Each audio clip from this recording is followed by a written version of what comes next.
Another study out of Oregon State University showing that climate change is happening in the Pacific Northwest. As KEZI 9 News reporter Rhoda Kraus shows us, this time researchers found exactly how much the warming temperatures are from greenhouse gases.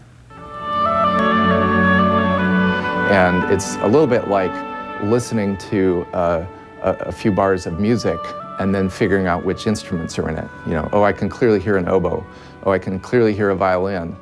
What's that other thing? Philip Moats, the director of the Oregon Climate Change Research Institute at OSU. So this is the region we're looking at: Washington, Oregon, Idaho, and western Montana. He and a team studied the average temperatures in the Pacific Northwest over the last 100 to 120 years. The colors tend to get redder as you move toward the right, and that's reflecting the fact that in the top panel, most of the warming happened since the 1950s. But also taking into consideration other factors like volcanic eruptions or ocean changes, such as the El Nino. And taken together, all of those natural causes could not explain the warming that was observed in the region.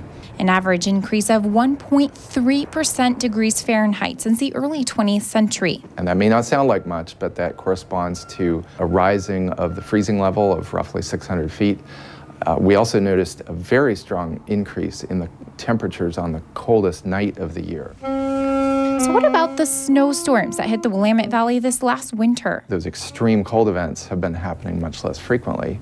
And so when they do happen, they used to be common, but now it seems like, wow, this has never happened before. The first regional study that shows an isolated figure, 1.3%, pointing to greenhouse gases. And so as we identified the instruments that were contributing to the sound of year-to-year climate variability, we found that the rising greenhouse gases were clearly evident in the pattern of temperature change over the last 100 or so years. In Corvallis, Rhoda Kraus, KEZI 9 News.